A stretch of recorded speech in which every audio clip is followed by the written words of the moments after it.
राधे राधे मेरे प्यारे भाइयों बहनों माताओं व बंधुओं, संस्कार की बातें चैनल में आपका स्वागत है। बंधुओं, आज रविवार के दिन मैं आपके लिए लेकर आई हूँ भगवान सूर्यदेव की कथा। बंधुओं, रविवार के दिन भगवान सूर्यदेव की कथा सुनने मात्र से मनुष्य को सुख, समृद्धि, चारों दिशाओं से मान सम्मान की प्राप्ति होती है। बंधुओं, पूर्ण विश्वास, सच्ची निष्ठा के साथ ही भगवान सूर्यदेव की कथा को सुने। बंधुओं, भगवान श्री कृष्ण स्वयं सूर्य भगवान की पूजा किया करते थे। सो बंधुओं, आप सबको, हम सबको भगवान सूर्य की रोजाना पूजा करनी चाहिए। भगवान सूर्य को अर्घ देना चाहिए। बंधुओं, यदि आपने हमारे चैनल को अब तक सब्सक्राइब नहीं किया तो जरूर करें और बेल आइकन दबाना ना भूलें, ताकि आपको हमारी आने वाली सभी वीडियोस की जानकारी सबसे पहले हो सके। बंधुओं, वीडियो को पूरी सुनने के बाद कमेंट बॉक्स में जय सूर्य भगवान की जरूर लिखें। बोलो सूर्य भगवान की जय हो। प्राचीन काल में गालव नाम वाले एक ब्राह्मण थे, जो सदा ही वेदों के स्वाध्याय में तत्पर तथा उत्तम स्वभाव और सदाचार से युक्त थे। उनकी अवस्था ढल गई तो भी उनके कोई पुत्र न हुआ। इस बात का उनके मन में बहुत दुख था। तब उन्होंने घर का सारा काम काज छोड़कर इसी क्षेत्र में एकाग्रता पूर्वक निवास करते हुए भक्ति भाव के साथ सूर्य देव की आराधना की। जितेंद्रिय होकर निराहार रहते हुए उन्होंने पंचरात्रोक्त विधि से सूर्य देव को अर्घ्य प्रदान किया और इसी नियम से प्रतिदिन उनकी आराधना करते रहे। 15वां वर्ष आने पर भगवान सूर्य गालव को दर्शन देते हुए बोले, विप्रवर, तुम्हारा कल्याण हो, तुम कोई वर मांगो। गालव बोले, सूर्यश्रेष्ठ, मेरे कोई पुत्र नहीं है, अतः मुझे मेरे वंश की वृद्धि कराने वाला पुत्र दीजिए। भगवान सूर्य ने कहा, विप्रवर, तुम्हें वंश की वृद्धि करने वाला पुत्र प्राप्त होगा और वह तेजस्वी, यशस्वी, शास्त्रज्ञ, वेदों का पारंगत पंडित होगा। तुमने शाम आदित्य के समीप जहाँ मुझे अर्घ्य देकर पूजन किया है, वहाँ दूसरा कोई भी जो पुरुष रविवार और सप्तमी के योग में श्रद्धा पूर्वक मेरे इस विग्रह की पूजा करेगा, उसे वंशवर्धक पुत्र की प्राप्ति होगी। ऐसा कहकर भगवान सूर्य मौन एवं अंतर्ध्यान हो गए और गालव जी भी प्रसन्न चित्त हो अपने घर को चले गए। थोड़े ही दिनों में उनके यहाँ भगवान सूर्य के कथन अनुसार एक सर्व शुभ लक्षण संपन्न पुत्र उत्पन्न हुआ। भगवान सूर्य ने वट वृक्ष का आश्रय लेकर दर्शन एवं वरदान दिया, इसलिए गालव ने अपने पुत्र का नाम वटेश्वर रखा।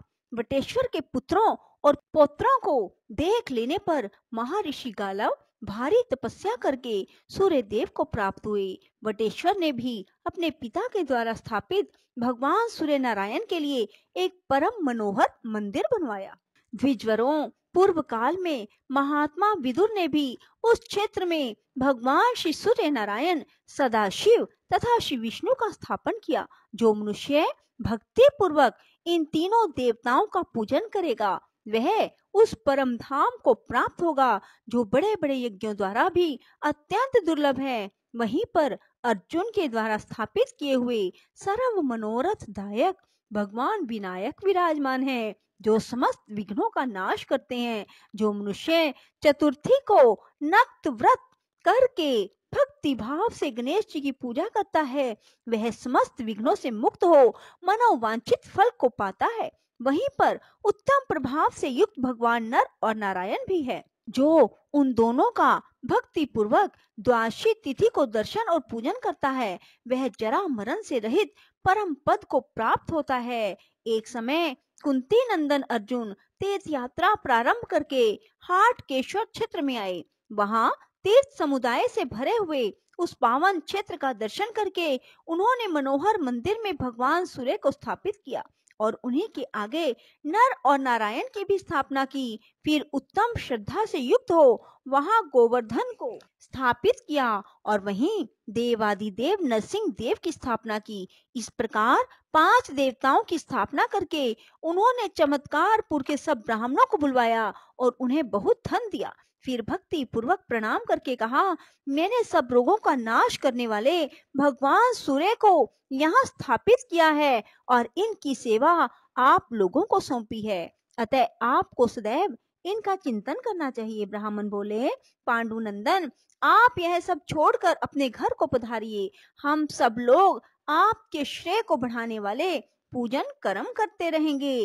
तब अर्जुन ने प्रसन्नचित हो उन्हें पुनः बहुत धन दिया और उनसे पूछकर विदा ले प्रणाम पूर्वक अपने नगर को प्रस्थान किया। सूत जी कहते हैं, ब्राह्मणों, इस प्रकार मैंने तुमसे नर आदित्य के प्रादुर्भाव की कथा सुनाई। यह सुनने वालों के पापों का नाश करने वाली है। पूर्व काल में वृक नाम से प्रसिद्ध एक चंद्रवंशी राजा हुए। वे बड़े ही ब्राह्मण भगत, शरणागत वत्सल और सर्वलोक हितकारी थे।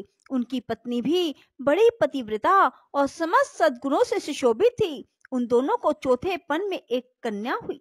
राजा ने विद्वान जोशियों को बुलाकर पूछा, मेरी यह कन्या कैसी होगी? जोशी ब्राह्मण बोले, राजन, सूर्य के चित्रा नक्षत्र पर रहते समय सोमवार के चतुर्दशी के योग में जो जन्म ग्रहण करती है वह विष कन्या होती है। ऐसी कन्या का जो पानी ग्रहण करता है वह पुरुष 6 महीने के भीतर अवश्य मृत्यु को प्राप्त होता है। वह जिस घर में जन्म लेती है वह कुबेर का ही महल क्यों ना हो, उसे 6 महीने के भीतर धन से रहित कर देती है। अतः आपकी यह पुत्री वास्तव में विष कन्या है। यह पितृकुल और ससुर कुल दोनों का नाश कर देगी। इस कारण आप इसे त्याग कर सुखी हो जाइए। यदि हमारे कहे हुए हितकर वचन पर आपको श्रद्धा हो तो आप ऐसा ही कीजिए। राजा ने कहा, ब्राह्मणों, मैं इस कन्या को त्याग दूं या घर में रखूं, दोनों ही दशाओं में मेरे पूर्व शरीर से किया हुआ कर्म ही फलीभूत होगा। पहले का शुभ कर्म हो या अशुभ कर्म, उसे मिटाया नहीं जा सकता। अतः मैं अपने कर्म को ही आगे रखकर इस कन्या का त्याग नहीं करूंगा। जो जिस जिस शरीर से जैसा जैसा कर्म करता है वह उसी उसी शरीर से पुनः सब के फल को भोगता है। अपनी इंद्रियों से पूर्व जन्म में जो कर्म किया गया है वह मिट नहीं सकता, उसका फल भोगना ही पड़ेगा और बिना किए हुए किसी कर्म का फल अपने सामने आ नहीं सकता। अतः मेरे सामने जो भी परिणाम आए मुझे कोई भय नहीं। देहधारी जीव के लिए गर्भ में ही आयु, कर्म, धन, विद्या और मृत्यु, इन 5 वस्तुओं की सृष्टि कर दी जाती है। जैसे वृक्षों पर लताओं में फल और फूल अपने समय पर आते हैं, समय का उल्लंघन नहीं करते, उसी प्रकार पूर्व जन्म का किया हुआ कर्म भी अपने समय का उल्लंघन नहीं करता। नियत समय पर उसका भोग करना ही पड़ता है। कोई भी पुरुष पूर्व शरीर द्वारा किए हुए कर्म को अपने बल और बुद्धि से पलट देने में समर्थ नहीं है। जो शीघ्रता पूर्वक दौड़ता है उसके पीछे उसका कर्म भी दौड़ता है।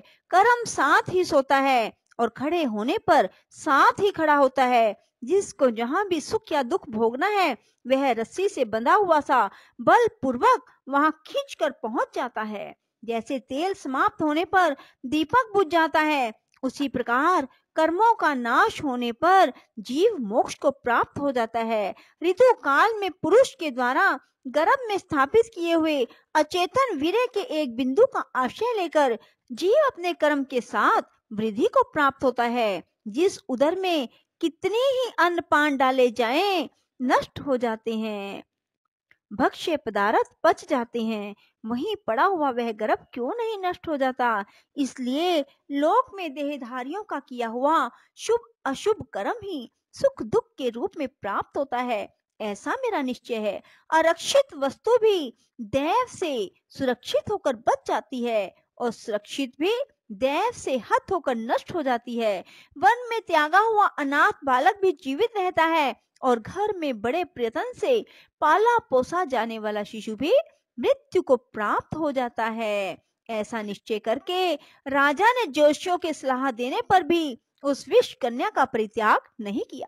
पिता ने उसका नाम शर्मिष्ठा रख दिया उसी समय क्रोध में भरे हुए राजा के शत्रुओं ने उनके राज्य को सब ओर से सताना आरंभ किया। तब राजा भी चतुरंगिनी सेना के साथ बाहर निकले और उन्होंने शत्रुओं के साथ घोर युद्ध किया, जो यमराज के लोक की जनसंख्या बढ़ाने वाला था। 10वें दिन राजा वृक को शत्रुओं ने सब ओर से घेर मार डाला। इनके मारे जाने पर शेष सैनिक भय से पीड़ित हो अपने नगर को भाग गए। इसी समय समस्त पूर्ववासियों ने शोक प्रायण हो उस दुष्ट विषकन्या को लक्ष्य करके कठोर वचनों में कहा, इसी पापिन के दोष से राजा की मृत्यु हुई है, अतः इसे शीघ्र ही बांध लिया जाए। जब तक इस नगर का क्षय ना हो जाए तब तक ही इसे यहाँ से बाहर निकाल दिया जाए। राधे राधे, जय श्री कृष्णा। बंधुओं, यदि आपको हमारी वीडियो पसंद आए तो इसे लाइक करें और शेयर भी जरूर करें। धन्यवाद।